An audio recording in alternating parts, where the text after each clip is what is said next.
The wind was sharp that morning, sharp enough to sting a boy's cheeks and silence the birds above Riverdale Creek. It was the kind of wind that carried secrets, or maybe warnings. Charlie Matthews, 68 years old, walked his grandson Noah to school along the familiar path that traced the old railroad bridge. That bridge, once sturdy and proud, had fallen into the kind of quiet decay only small towns and forgotten memories could produce. Noah, all of 7, was mid-sentence about, dinosaurs, his current fascination, when something below the bridge caught his eye. A sound first, whimpering, then movement. Something shifting in the shadows beneath twisted beams. "Grandpa," he whispered, tugging at Charlie's sleeve. "There's something down there." Charlie squinted, the sun cutting sideways through mist. At first, he saw nothing. Then, a flicker. Fur matted and mud-caked. A dog. "Stay here," he said softly, voice edged with concern. Climbing down wasn't easy. The incline was steep, slick with last night's rain, but Charlie had once been a firefighter. His knees remembered what his back had forgotten. The dog was curled tightly under the bridge beam, ribs visible beneath torn fur. Blood crusted one leg. But what hit Charlie hardest wasn't the injuries. It was the look in the animal's eyes, not wild fear, not aggression. Just surrender. A tired, painful surrender. Charlie moved slowly, speaking in low tones. "Hey there, buddy. Easy now. You're all right." The dog didn't move, didn't growl, just watched. Noah's voice from above. "Is he gonna be okay?" Charlie placed a hand gently on the dog's shoulder. "He's not just hurt," he said, mostly to himself. "He's been through something." He wrapped his coat around the dog, lifting him as gently as he could. The animal whimpered once, but didn't resist.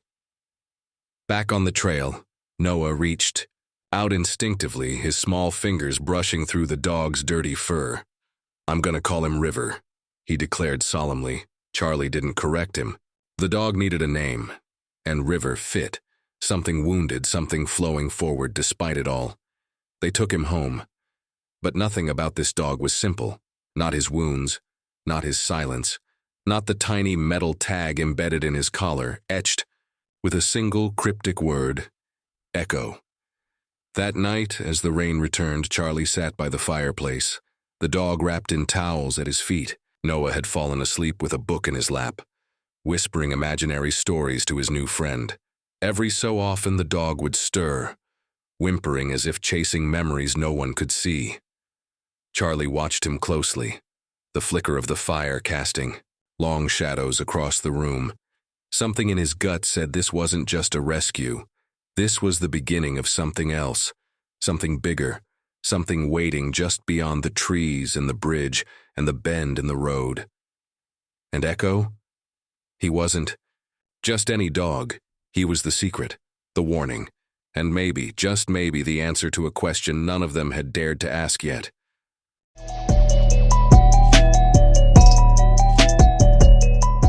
The next morning, Echo lay curled in the back seat of Charlie's dusty pickup truck, his eyes barely open but tracking movement.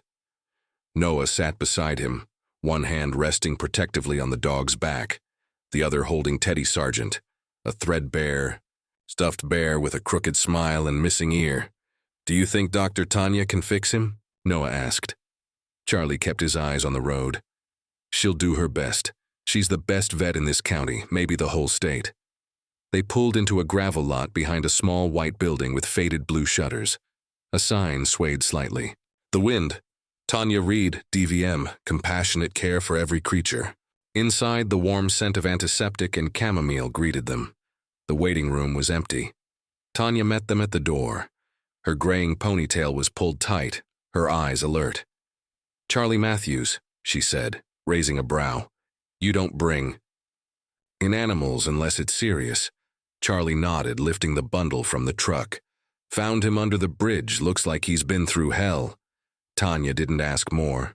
She led them to the back room, cleared the examination table, and gestured for Charlie to set him down.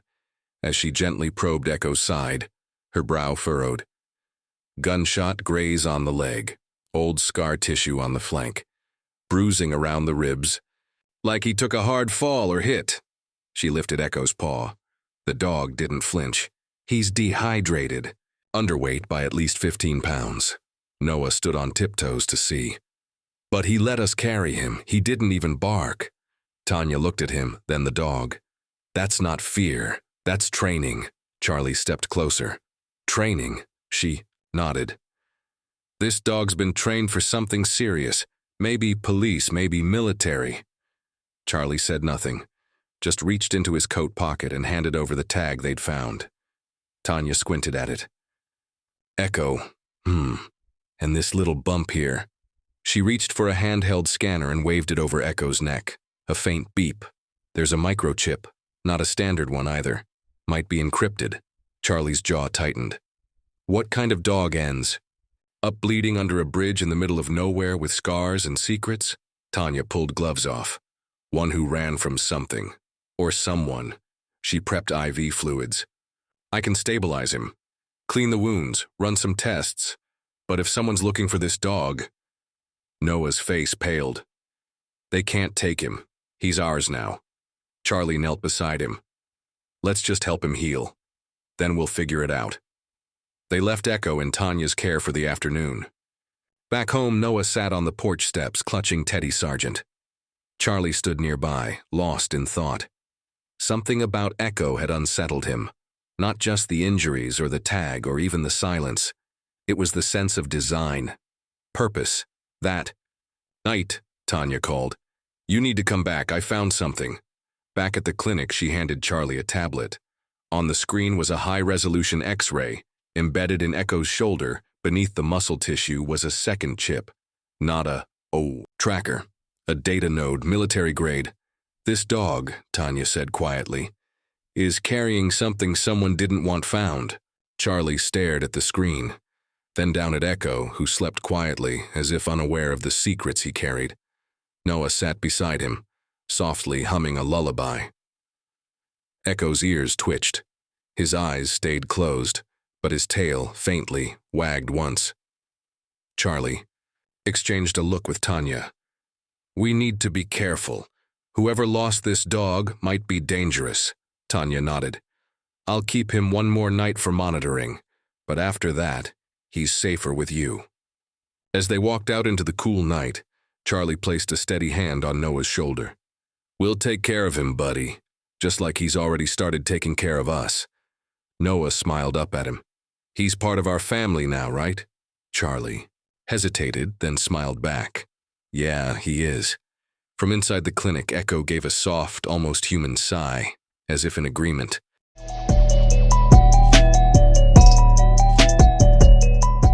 The next morning, sunlight spilled across the hardwood floors of the Matthews kitchen, catching in the steam that rose from mugs of hot cocoa.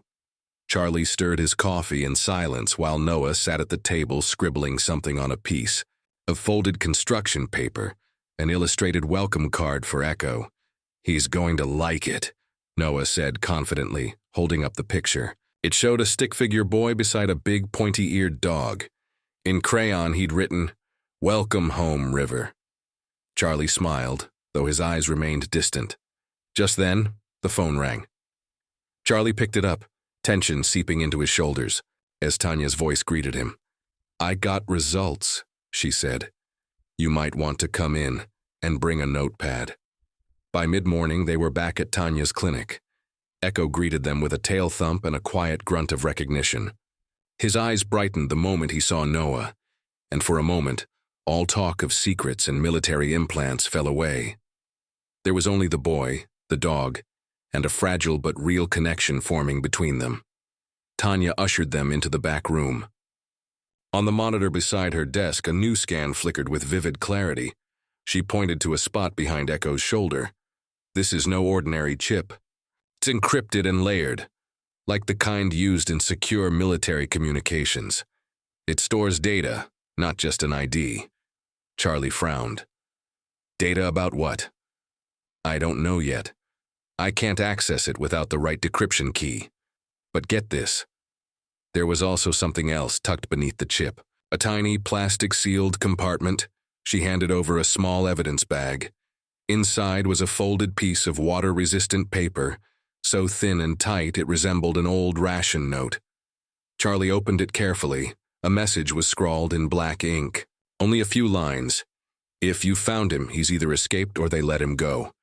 Do not trust the chain of command. He's carrying more than intel. He's carrying proof. You need to finish what we couldn't. Signed, J.R. Charlie's fingers tightened around the note. J.R.? Tanya asked. Could be initials. A soldier? A handler? Noah peered over the table. What does it mean, Grandpa? Charlie sighed, folding the note again. It means someone was trying to get a message out, and they trusted this dog to carry it. Tanya pulled up a second file. I ran his DNA through some private databases. Found a partial match in a military breeding program. Classified, but leaked in a watchdog database 2 years ago. His real name isn't River. Charlie waited. His name is Echo. K9 Tactical Unit 7. Designation Echo 3. He was part of something called Operation Ember. Ember? Charlie echoed, eyes narrowing. It's hard to say. Most records are redacted, but I cross-referenced the unit name with casualty reports. 3 dogs from that team went missing in action overseas. Echo 3 was never confirmed dead. Just gone. The room fell silent. The only sound was Echo's slow breathing and the occasional creak of the floorboards. Then Noah said quietly, he came home. Charlie placed a hand on the boy's shoulder. Yeah, he did. Tanya glanced between them. This isn't just about a dog anymore. Someone risked everything to get this animal out, and someone else, maybe more than one, will want him back. Charlie looked at Echo, who was now resting his head in Noah's lap, tail wagging slightly. We'll protect him, he said. But even as he spoke, he knew it wouldn't be that simple. Back at home that evening, Charlie set the note and evidence.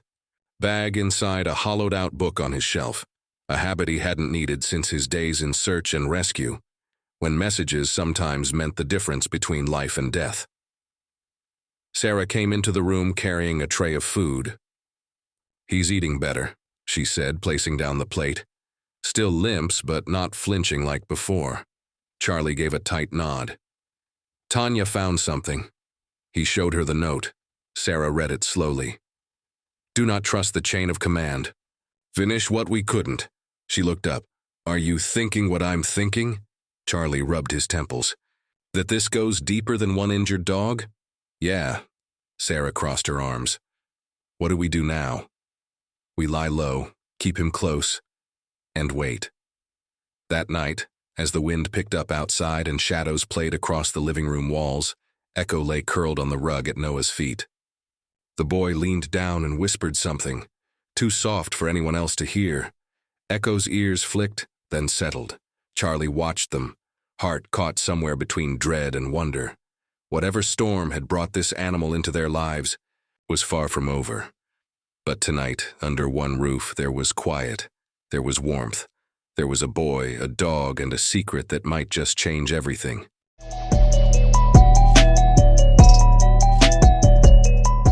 The Matthews home sat in eerie stillness that night, wrapped in the silence only rural towns knew. The woods outside whispered with the occasional rustle, wind sliding between branches like distant sighs. Inside, the fire crackled low. Echo slept, lightly at Noah's feet while the boy leaned against the couch. A blanket draped over both of them. Charlie stood at the window, coffee gone cold in his hand. Sarah paced quietly, phone in one hand, flashlight in the other, checking locks. Ever since Tanya's call about the chip and the hidden letter, an unease had settled over the family, thicker than the November fog.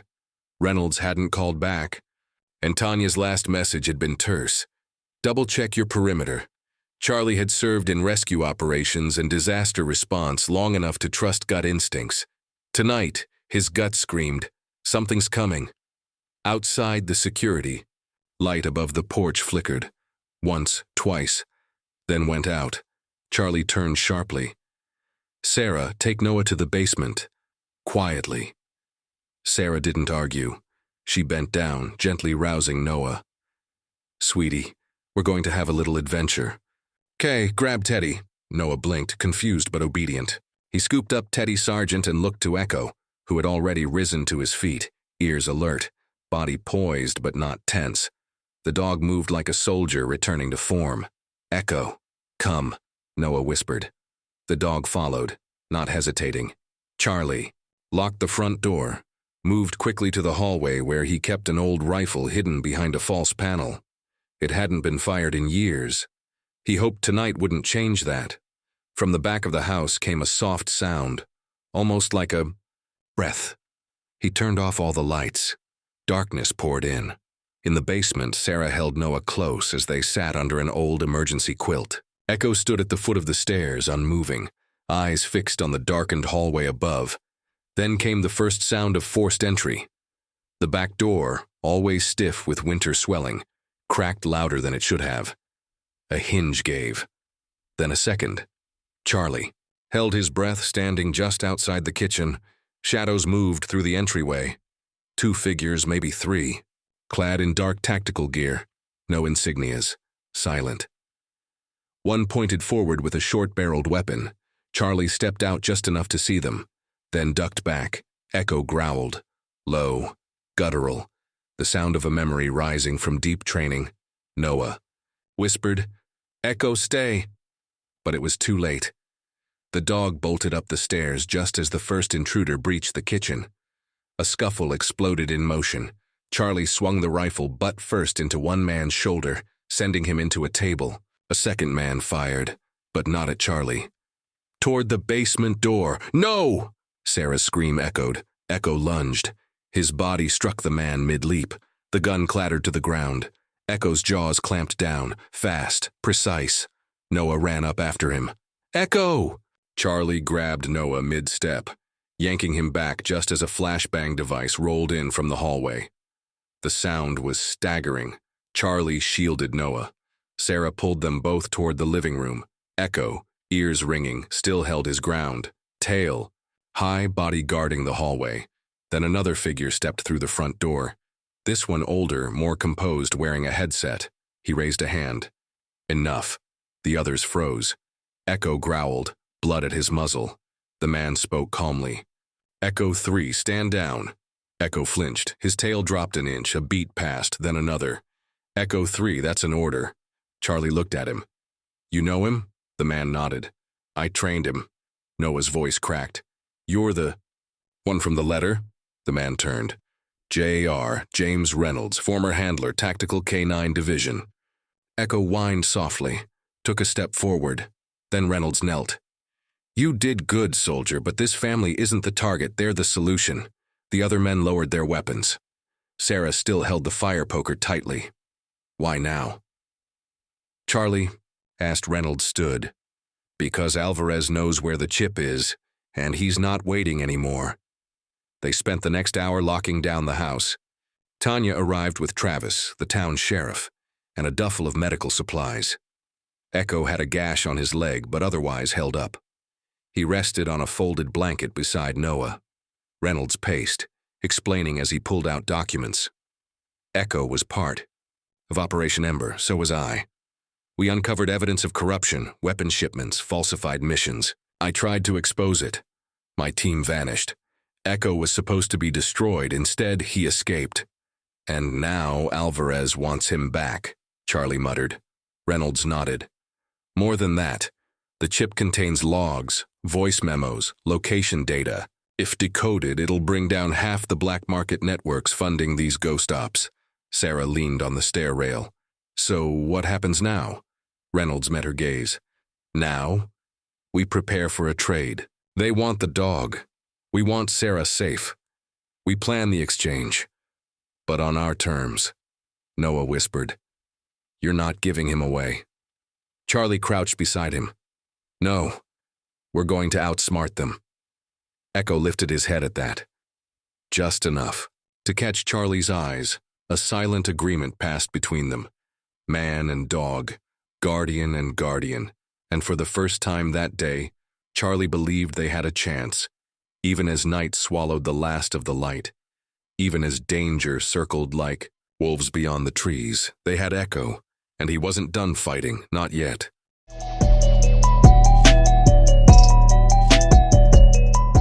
The sun rose pale and weary over the Matthews cabin, an old structure tucked deep into the woods, the kind of place forgotten by maps but remembered by those who once needed refuge.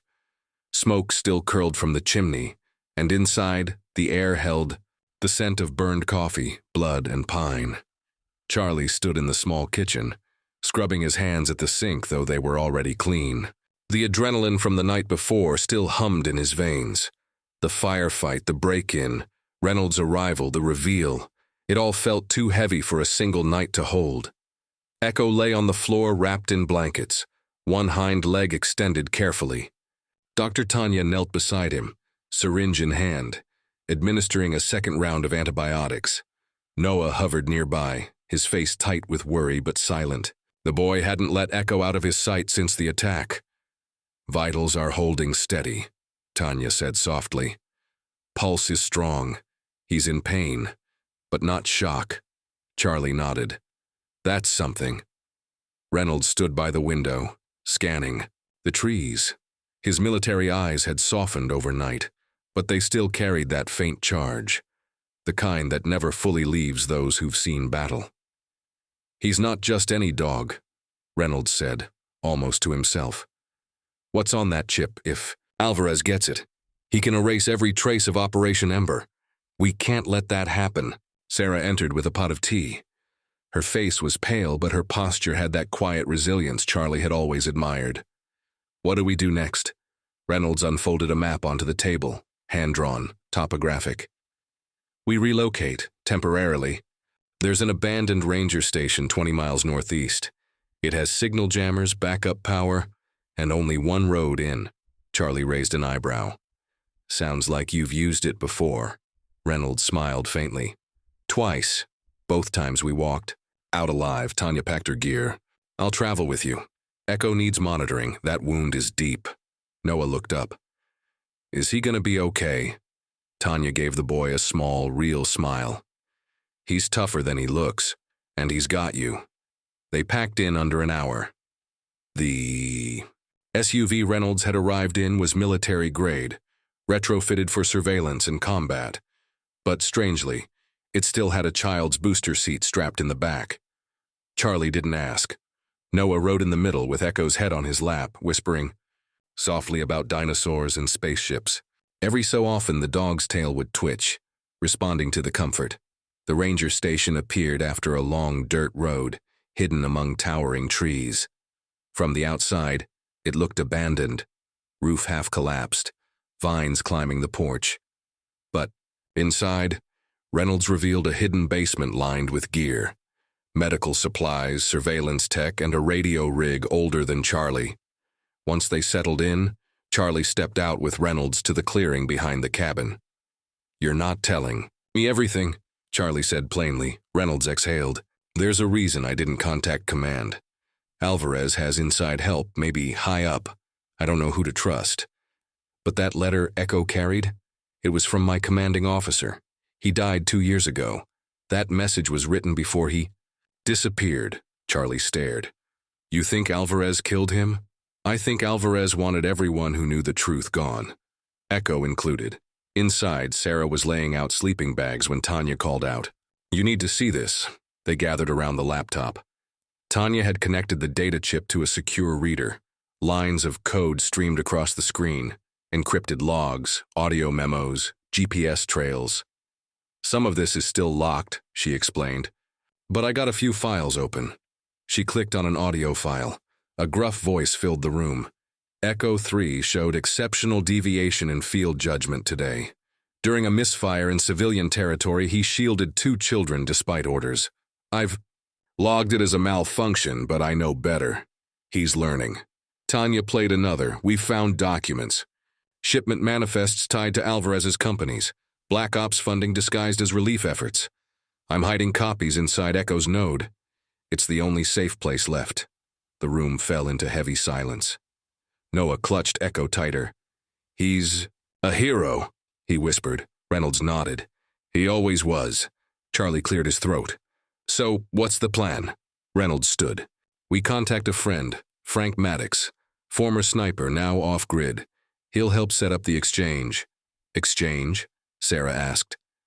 Reynolds looked at her. Alvarez wants Echo.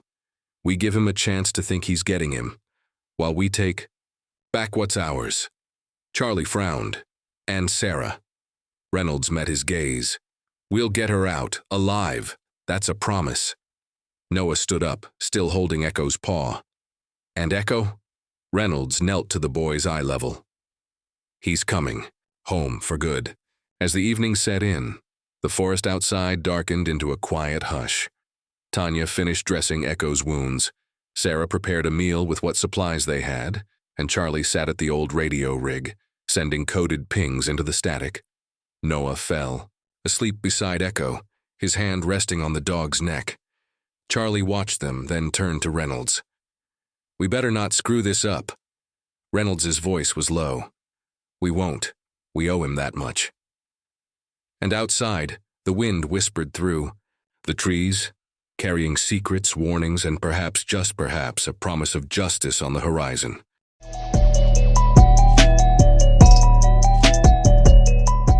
The ranger station was quiet as the hours bled into midnight. The fire's glow casting long shadows against cracked stone walls. Echo lay by the hearth, his breathing steady but shallow, his bandaged leg propped on a makeshift cushion. Beside, Noah slept curled in a sleeping bag, his hand gently resting on the dog's flank. Charlie sat in the wooden rocking chair, a faded quilt over his knees and a rifle propped against the wall beside him. Reynolds had taken the first watch outside, circling the perimeter with Travis. Dr. Tanya was in the basement running final decryptions on the chip. Sarah dozed lightly, arms folded, eyes twitching with dreams that wouldn't rest. But Charlie couldn't sleep. Not tonight. Not with Echo lying there, like a warrior laid low. Not with danger edging ever closer. He got up slowly, joints creaking, and sat beside Echo. The dog opened one eye. It shimmered golden in the firelight. You remember me, don't you? Charlie whispered. Echo blinked. I've seen men look like that, you know. Wounded on the job. Minds stuck somewhere they can't leave. But you're still here. Echo lifted his head, with effort. Charlie smiled, sad and proud. You're not done, are you? The dog's tail thumped once. Noah stirred but didn't wake. Charlie leaned in. I used to think a dog was just a companion, a helper. But you, his voice cracked, you're something else. He reached into his coat and pulled out a faded photo. A younger Charlie with a search and rescue team, one hand on a golden retriever's head. This was Scout. Lost her during the mountain floods back in '88. She saved 3 kids before she was swept away. Echo nuzzled the photo. She had that same look, like she knew, like she chose it. Charlie chuckled quietly. And I think you did too.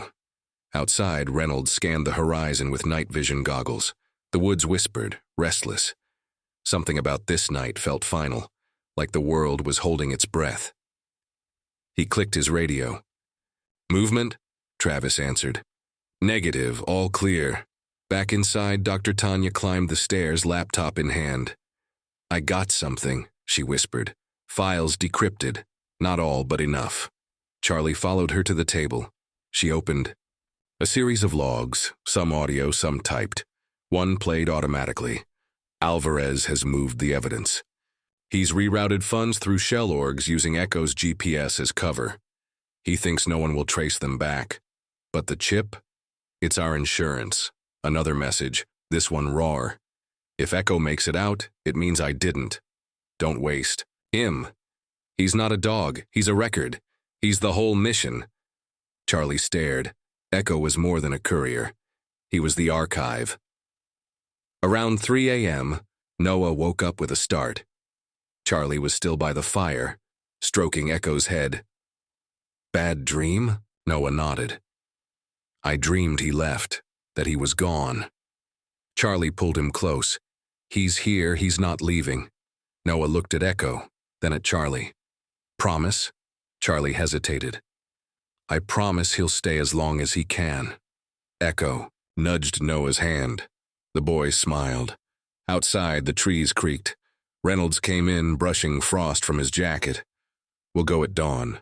The trade has to happen tomorrow," Charlie nodded. "And then?" Reynolds looked at Echo. "Then we make sure the story gets told." By the final hour before sunrise, everyone was awake, quiet, subdued, the calm before the operation. Tanya wrapped Echo's leg one last time. "He's stable, but he won't last a firefight." Noah leaned down, whispering something in Echo's ear. Then he kissed the dog's forehead. Sarah watched them. "He thinks Echo's invincible." Charlie answered, "Maybe he is, just not in the way we think." Reynolds packed up the laptop, the chip, the files. "If Alvarez gets this, he buries every name, every crime, every witness." "And if we win?" Travis asked. Reynolds paused. "Then Echo gets to be a dog again." Charlie stepped outside into the cold dawn. He breathed deep. Tomorrow they would make history. But tonight belonged to Echo, his last night in the woods. A night not of endings, but of purpose fulfilled, and peace approaching.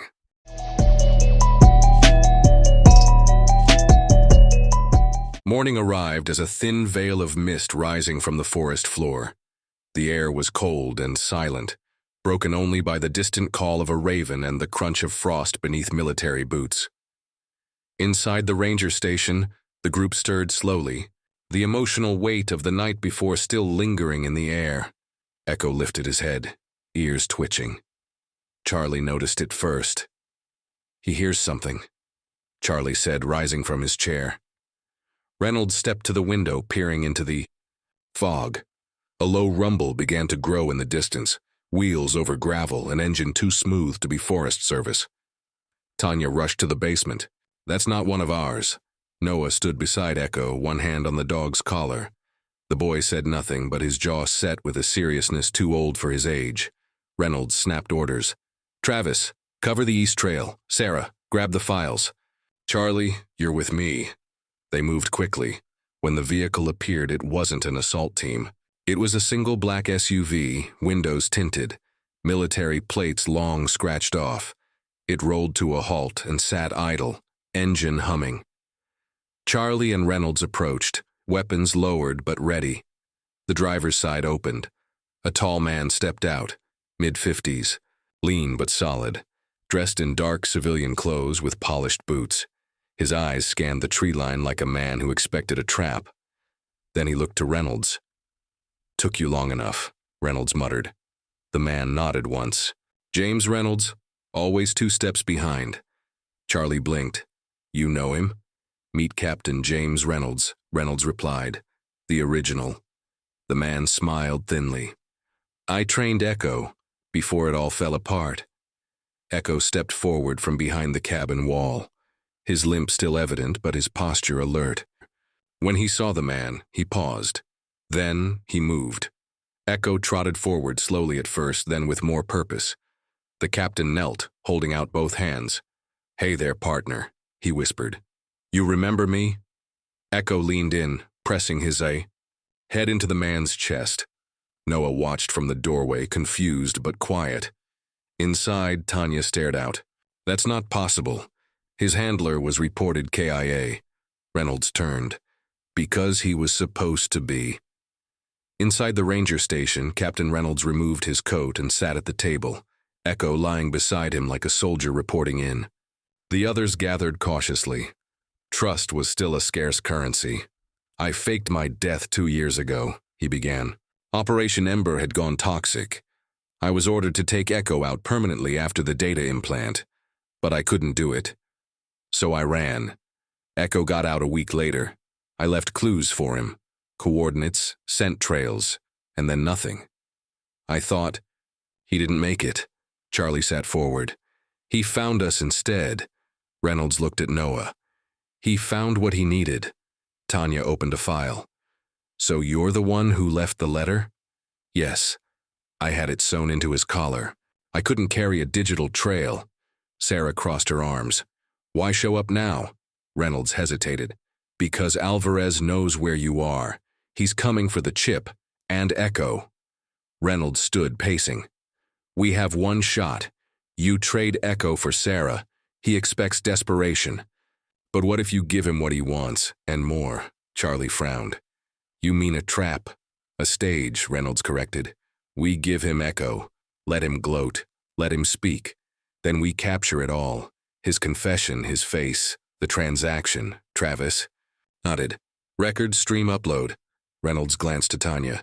Can the chip's files be mirrored? She nodded. I've already started backups. Noah looked at Echo. But what if something goes wrong? Reynolds knelt in front of him. Then we make it right. We don't leave anyone behind. That afternoon, the two Reynolds, handler, and officer, mapped out the quarry for the exchange. Alvarez had chosen the spot for its isolation, but they would turn it against him. Positions were chosen. Sniper nests, escape routes, medical fallback. Charlie and Sarah practiced the walk, approaching the trade point with Echo on a leash. Every movement rehearsed, every risk weighed. By nightfall, the plan was finalized. Echo lay by the fire, flanked by Noah and his original handler. Between them, silence held the weight of years. Reynolds reached out, scratching Echo's ears. You found your way home, soldier. Now let's finish the mission. And Echo closed his eyes, not as a weapon, not as evidence, but as a dog who, for the first time in years, wasn't running anymore.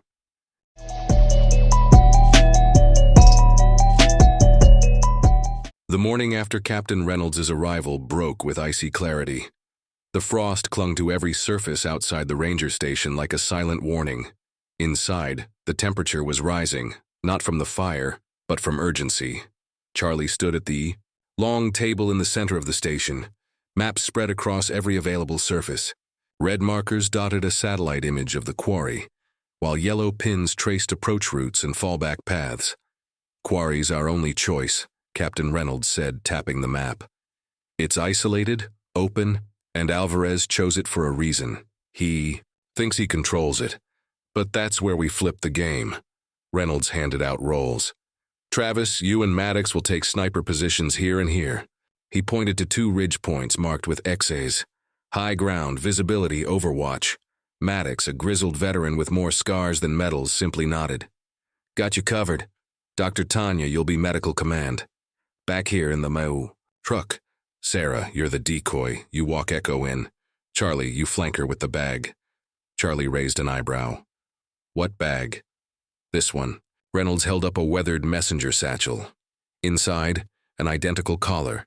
Same weight, same design, but fake. Inside the hidden pouch, a chip clone, complete with dummy data. Noah stepped forward. And me? Reynolds hesitated. You stay. Back with Tanya. But I want to help. Echo's my... Charlie gently pulled him close. And that's why you stay safe. So Echo has a reason to come back. Reynolds continued. Once the trade begins, we stall. Let Alvarez talk. He loves to monologue. We record everything, voice, face, location. Maddox will run a signal uplink through a drone. It'll broadcast in real time to 3 safe servers. Sarah frowned. And if he sees through the fake, we move fast. Flashbang, fire control, get Sarah out, take Echo back, use the chaos. Tanya leaned over the table. And what if Alvarez never intended to honor the trade? Reynolds looked grim. Then we have to be faster than his betrayal. The day was spent rehearsing. Sarah walked the trail to the drop point repeatedly, Echo limping beside her. Maddox and Travis coordinated via radio, testing elevation markers and rangefinders. Tanya checked and rechecked Echo's condition, adjusting his pain meds to ensure he could walk but not run. In a quiet moment, Noah found Captain Reynolds sitting by the campfire alone. Sir? Reynolds looked up. Yeah? Thank you for coming. Reynolds smiled softly. You're why I came. He found you. You gave him something we couldn't. Noah sat beside him. Do you think he'll make it? Reynolds didn't lie. I think he'll try until his last breath. By late afternoon, the final plan was locked. Charlie reviewed backup protocols with Tanya. If we fail, we won't, she interrupted. But if we do, I've got an evac route and medical team on standby. Sarah loaded the bag onto her shoulder. Feels real. It has to, Reynolds said. They all gathered for a final briefing. Maddox pulled out a GPS module. We trigger the broadcast when Alvarez shows his face, confirm the visual. Upload on loop. Reynolds added, don't engage unless Echo or Sarah is in imminent danger. Our goal is exposure, survival, justice. Tanya gave a small prayer over the group. Noah stood with Echo, whispering to the dog, you come back to me, okay? Echo leaned into him. As night fell, the team packed silently into 2 vehicles. Charlie drove one, Sarah beside him, Echo in the back seat. In the second, Reynolds, Maddox, and Travis checked weapons and radio feeds. The quarry loomed ahead, a crater of dust and rock framed by jagged cliffs. Mist rolled in over the surface like breath held too long. Charlie parked. He looked at Sarah. Time to finish it. Sarah opened the door. Echo stepped out, walking stiffly. The quarry wind tugged at his fur. Behind them, the others took position. And so it began. The last move in a game that had started long before any of them realized. They were playing.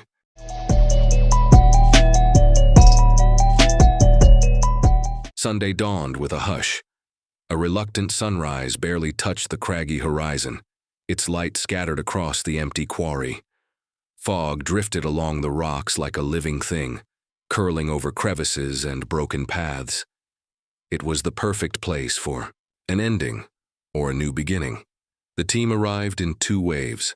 First came Maddox and Travis, hours ahead, setting up long-range equipment on the eastern ridge. From there, they had eyes on the trade point, the entry lane, and fallback zones. Drones launched silently into the gray sky, broadcasting encrypted feeds. Then came the others, Sarah, Charlie, Echo, and Reynolds, in a disguised SUV. Tanya followed at a distance in the secondary evac vehicle with Noah, whose face pressed against the glass as he watched the landscape blur by. He didn't cry. He'd done that already. He just held on to Teddy Sargent and whispered, he'll come back. He'll come back. At Oro 900, the convoy arrived. 2 black SUVs rolled into the quarry, their tires crunching against loose gravel. They stopped with mechanical precision, front-facing the staging point. Out stepped Victor Alvarez. He wore black, tailored, spotless, and confident. 3 armed guards flanked him. Sarah stiffened beside Charlie. Let's go, Reynolds said. Play it straight. No sudden moves. Echo stood at Sarah's side, the fake chip collar secured tightly. His gait was measured but strong. Every step was deliberate, as if he knew this would be the hardest thing he'd ever do. Charlie carried the messenger bag. Inside, the decoy chip, broadcasting dummy data and, more importantly, recording everything. They approached the center of the quarry. Alvarez smirked. The famous Echo. His voice echoed off the stone walls. And the woman. It's all coming. Together, Reynolds responded. We brought what you asked. Where's your end? From the second SUV, a door opened. Sarah Matthews emerged. Her hair was tied back, face bruised but composed. Her hands were zip-tied, though not roughly. She met her father-in-law's eyes and nodded once. Charlie's grip on the bag tightened. Alvarez gestured. Trade. The dog. For the girl. Simple, Reynolds countered. Show us she's unharmed. She walks over. Alvarez clicked his tongue. You still think you make the rules? The tension crackled like dry twigs. From the ridge, Maddox's voice came softly. In the comm, we're live, feed secure. Charlie whispered, go. Sarah walked forward. Echo stayed at her side until Reynolds spoke. Echo, sit. He obeyed. Reynolds lifted the bag. Here's your prize. Alvarez opened the flap, inspected the collar. He nodded to a man behind him. That man approached Sarah and sliced her. Zip ties, but then it changed. Alvarez's tone shifted. I always wondered what would break you, Reynolds. A handler losing his dog, or a family losing their son's wife. He raised his hand. Gunfire erupted.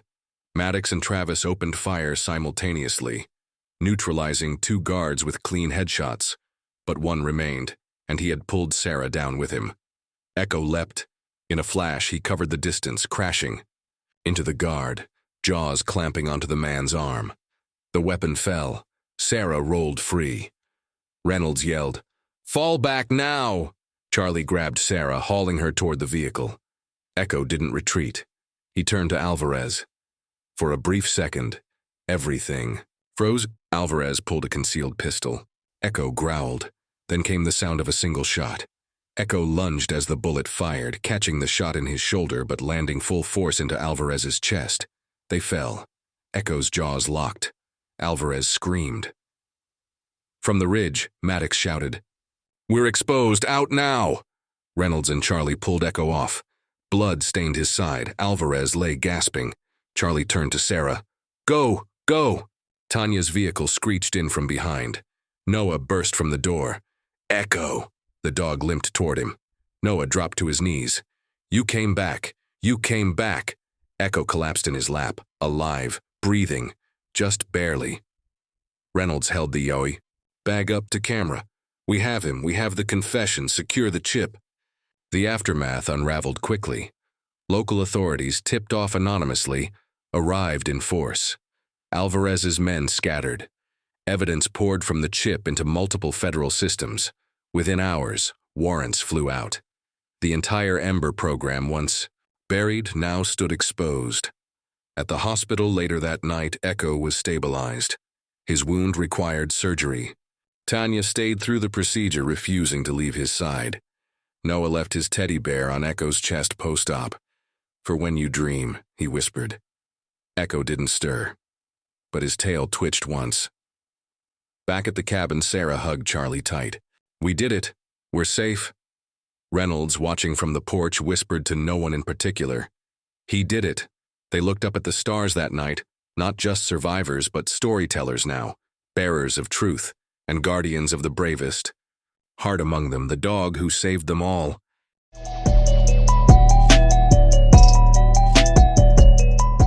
Three weeks had passed since the showdown at the quarry.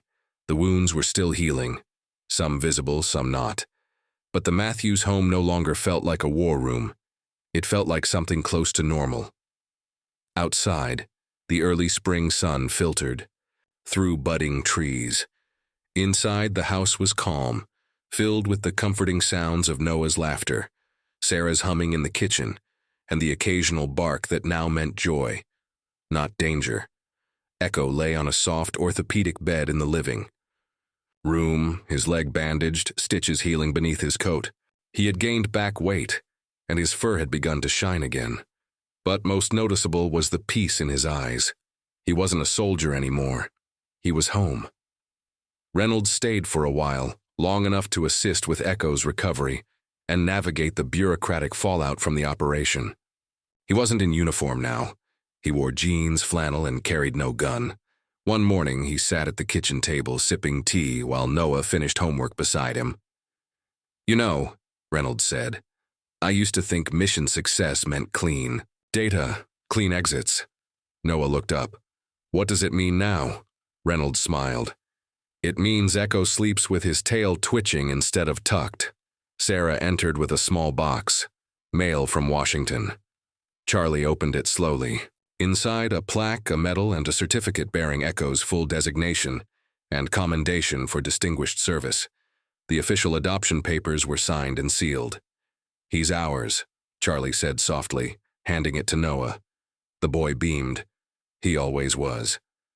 Echo's days followed a new rhythm. Morning walks with Charlie down the wooded trails, midday naps under the porch, and story time with Noah before bed. No more drills. No more commands barked, just a boy and his dog. Sarah returned to work part-time but spent weekends planting flowers in what she called Echo's garden. Bluebells, forget-me-nots, and lavender surrounded a wooden sign painted by Noah. "Bravery grows here." Travis and Tanya dropped by often. Maddox visited once, leaving behind a jar of homemade jerky and a single note. "Keep him spoiled." One Sunday, a reporter from the local news arrived to cover their story. She filmed Echo playing fetch with Noah in the yard, asking gentle questions about what it meant to have a hero for a pet. Noah answered, "He's not just a hero, he's our heart." One night, Charlie sat alone on the back steps, sipping cider under the stars. Echo limped over, sat beside him, and looked up. Charlie scratched his ear. "You know what I think. I think all those years, you weren't looking for a mission. You were looking for a place to stop running." Echo rested his head on Charlie's knee. "And now you found it." From inside, Sarah called, "Dinner's ready." Echo rose slowly. Charlie followed. At the table, plates were filled with roast chicken, steamed carrots, mashed potatoes.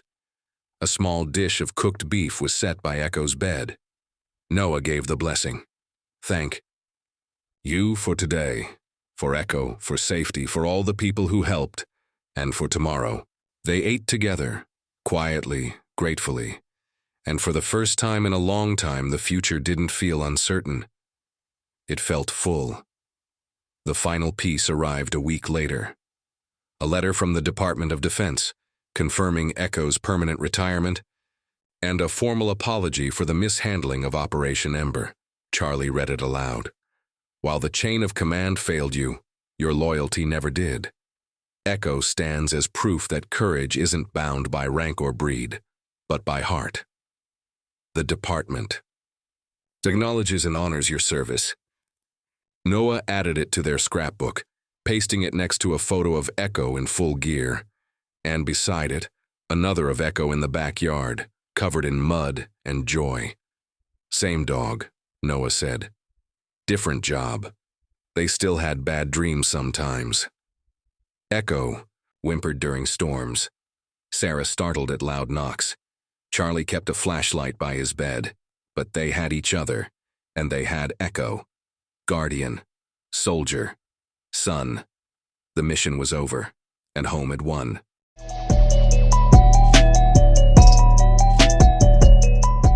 There's something timeless about a quiet nightfall. It doesn't announce its presence. It seeps in gently, washing over the trees, the rooftops, and the quiet sighs of a home finally at peace. In the Matthews house, there was no longer the sound of distant sirens, no crackle of radios, no panicked whispers in the dark, just the steady, even breaths of a dog asleep by the hearth. Echo. He had gone from war zones to safe zones, from command-barked orders to soft lullabies, from blood-stained gravel to flower beds marked with painted signs. He had fought for something greater than any mission.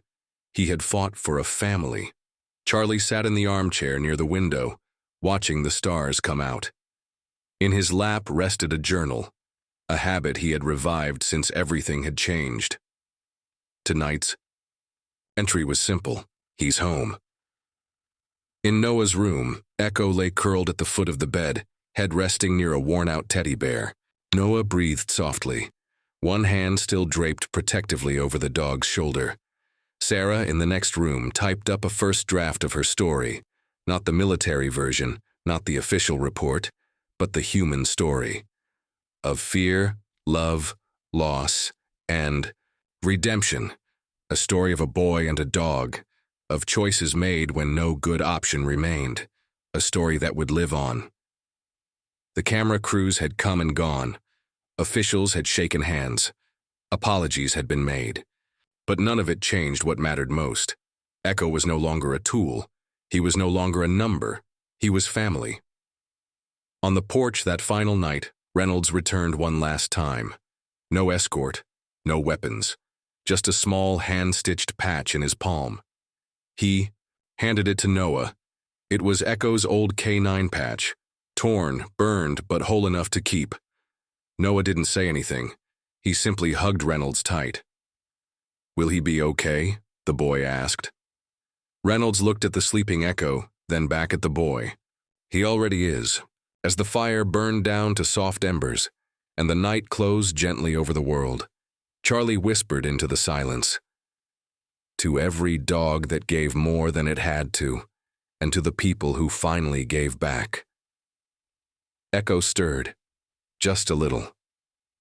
A soft sound, a content sound, and then stillness. In the next chapter, the Matthews family will face a new challenge. Echo's fame brings attention, both good and bad. Someone from his past resurfaces, claiming rights. New threats emerge, and the boy, who saved a dog, may have to fight to keep him. But that's a story for another day.